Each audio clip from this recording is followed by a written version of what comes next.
Tubahaye ikaze inshuti mwahisemo gukurikira Kirehe TV show. Uyu ni wa mwanya tubagezaho amakuru abagiye atandukanye aho muherereye hose mu bice bitandukanye by'igihugu cy'u Rwanda, abari hanze y'u Rwanda, aho muherereye hose, abantu mwese mu rurimi rw'ikinyarwanda, tubahaye ikaze.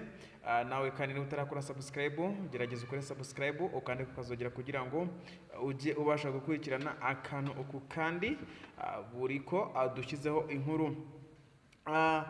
Uyu ni wa mwanya rero tubagezaho amakuru arimo acaracara mu karere k'ibiyaga bigari, cyane cyane amakuru yo muri Congo, muri Ovira hariya Igoma. M23 bimeze bite? Dore ya FC M23 yazengereje abasirikare b'u Burundi bahunga kibuno mpamaguru. Ishobora kuba noneho urugamba rugeze iwandabaga, noneho rushobora kuba rugeze mu mahina. Mu bihe bigoye ingabo z'u Burundi zagiriye mu ntambara yo mu burasirazuba bwa Repubulika Iharanira Demokarasi ya Congo, harimo ibyo mu rugamba rwabereye muri komine Minembwe n'ibice byo hafi yaho mu ntangiriro za Nyakanga 2026, kuko zarashweho bikomeye ziva mu birindiro byinshi zagenzuraga.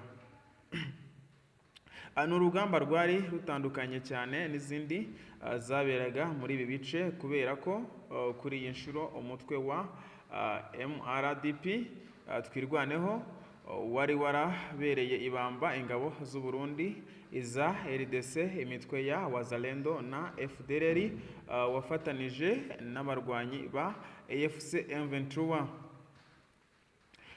Ubu butumwa bw'intsinzi perezida wa MRDP twirwaneho Dr Freddy Kaniki yatanze tariki ya 4 Nyakanga 2026, yemeje ko abarwanyi babo bafatanyije na AFC M23 bafashe ibice birimo Powenzile,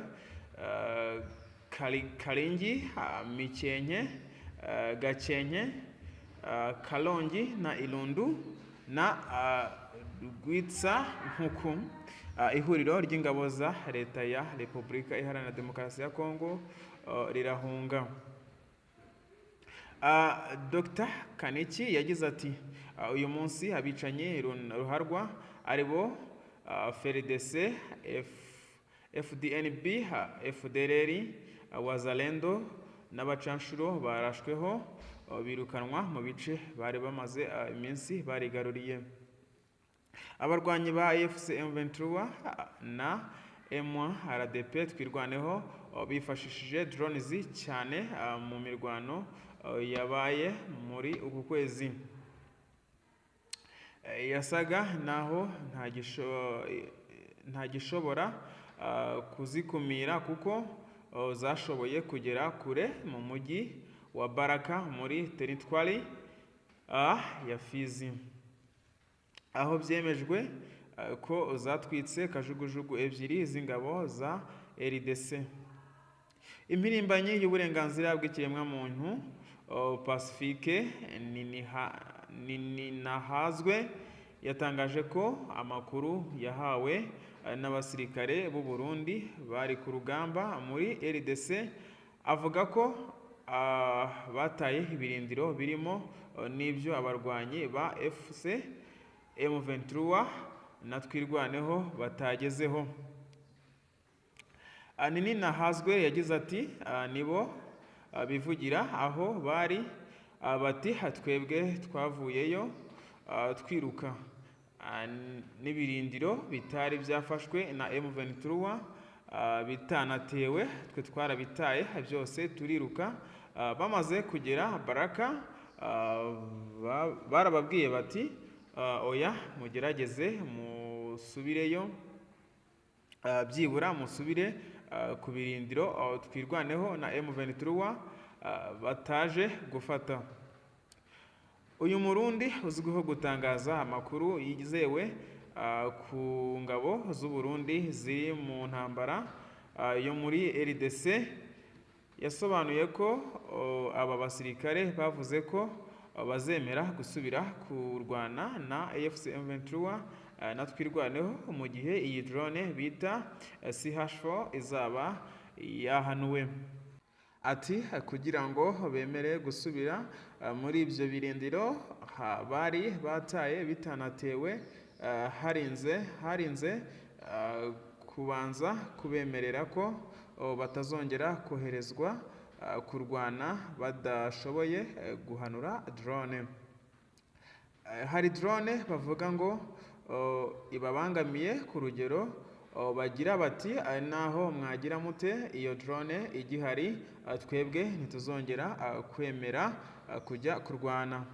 Abasirikare bari ku rugamba babwiye Nini Nahazwe ko drone ya AFC M23 yatwirwaneho ibatera uko ishatse, ikabasanga aho ishatse, ikica benshi muri bo, ikareka gusa abahisemo guhunga bakavuga ko inama yonyine ariyo ishoboka kubakiza ibitero bagabwaho. Nini Nahazwe yatangaje ko abasirikare b'u Burundi bamaze gusubira mu birindiro abarwanyi ba AFC M23 natwirwaneho batagezemo. Aba barwanyi baha inzira batayo ya 33 bari baragose mu ntangiriro z'uku kwezi, ariko ngo ntibagishaka kurwana kubera iyo drone. Nshuti bakunzi, ni naha dusoreje iyi nkuru. Turabashimiye ko ku mwanya mwafashe kumva iyi nkuru. Ikiganiro ni akagaruka, mukomeze kugubwa neza. Ciao ciao.